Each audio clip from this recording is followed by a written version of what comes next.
ನಾನು ವಿಪಕ್ಷ ನಾಯಕರಿಗೆ ಉತ್ತರ ಕೊಡೋಕೆ ಕರೆದಿದ್ದೀರಾ? ಇಲ್ಲ ಅಂದರೆ ನಾನು ಅವ್ರು ಏನೋ ಹೇಳ್ಕಿಂತಲೇ ಇರ್ತಾರೆ. ಅವ್ರು ಇನ್ನೇನು ಕೆಲಸ? ಧಾರ್ಮಿಕ ಕ್ಷೇತ್ರ ಅಂದ ತಕ್ಷಣ ಬೆಂಕಿ ಹೆಟ್ಟಕ್ಕೆ ಬಂದುಬಿಡ್ತಾರೆ ಅವ್ರು ಫಸ್ಟು.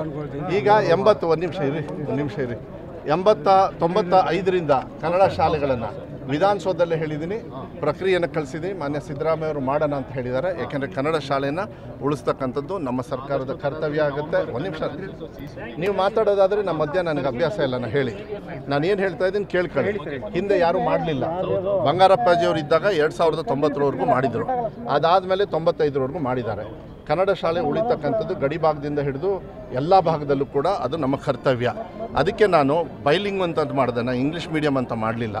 ಇನ್ಮೇಲೆ ಮುಂದೆನೂ ಕೂಡ ಪಠ್ಯಪುಸ್ತಕ ಕನ್ನಡದಲ್ಲೂ ಕೂಡ ಮುದ್ರಣ ಆಗಬೇಕು, ಇಂಗ್ಲೀಷಲ್ಲೂ ಆಗಬೇಕು. ಅದು ಎಲ್ಲರೂ ಕೂಡ ಕಲಿಬೇಕು ಅನ್ನೋದು ನಮ್ಮ ಅದು ಆದ್ಯ. ಅದು ಆಗ್ತದೆ, ವಿಶ್ವಾಸ ಇಟ್ಕೊಳ್ಳಿ.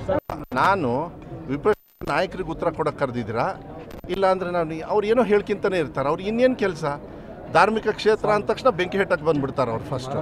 ಈಗ 95ರಿಂದ ಕನ್ನಡ ಶಾಲೆಗಳನ್ನು ವಿಧಾನಸೌಧದಲ್ಲೇ ಹೇಳಿದ್ದೀನಿ, ಪ್ರಕ್ರಿಯೆಯನ್ನು ಕಳಿಸಿದ್ದೀನಿ. ಮಾನ್ಯ ಸಿದ್ದರಾಮಯ್ಯ ಅವರು ಮಾಡೋಣ ಅಂತ ಹೇಳಿದ್ದಾರೆ. ಯಾಕೆಂದರೆ ಕನ್ನಡ ಶಾಲೆಯನ್ನು ಉಳಿಸ್ತಕ್ಕಂಥದ್ದು ನಮ್ಮ ಸರ್ಕಾರದ ಕರ್ತವ್ಯ ಆಗುತ್ತೆ. ಒಂದು ನಿಮಿಷ ನೀವು ಮಾತಾಡೋದಾದರೆ ನಮ್ಮ ಮಧ್ಯ ನನಗೆ ಅಭ್ಯಾಸ ಇಲ್ಲ. ನಾನು ಹೇಳಿ ನಾನು ಏನು ಹೇಳ್ತಾ ಇದ್ದೀನಿ ಕೇಳ್ಕೊಳ್ಳಿ. ಹಿಂದೆ ಯಾರೂ ಮಾಡಲಿಲ್ಲ. ಬಂಗಾರಪ್ಪಾಜಿಯವರು ಇದ್ದಾಗ 2090ರವರೆಗೂ ಮಾಡಿದರು. ಅದಾದಮೇಲೆ 95ರವರೆಗೂ ಮಾಡಿದ್ದಾರೆ. ಕನ್ನಡ ಶಾಲೆ ಉಳಿತಕ್ಕಂಥದ್ದು ಗಡಿ ಭಾಗದಿಂದ ಹಿಡಿದು ಎಲ್ಲ ಭಾಗದಲ್ಲೂ ಕೂಡ ಅದು ನಮ್ಮ ಕರ್ತವ್ಯ. ಅದಕ್ಕೆ ನಾನು ಬೈಲಿಂಗ್ ಅಂತ ಮಾಡಿದೆ, ನಾನು ಇಂಗ್ಲೀಷ್ ಮೀಡಿಯಮ್ ಅಂತ ಮಾಡಲಿಲ್ಲ. ಇನ್ಮೇಲೆ ಮುಂದೆನೂ ಕೂಡ ಪಠ್ಯಪುಸ್ತಕ ಕನ್ನಡದಲ್ಲೂ ಕೂಡ ಮುದ್ರಣ ಆಗಬೇಕು, ಇಂಗ್ಲೀಷಲ್ಲೂ ಆಗಬೇಕು. ಅದು ಎಲ್ಲರೂ ಕೂಡ ಕಲಿಬೇಕು ಅನ್ನೋದು ನಮ್ಮ ಅದು ಆದ್ಯ. ಅದು ಆಗ್ತದೆ, ವಿಶ್ವಾಸ ಇಟ್ಕೊಳ್ಳಿ.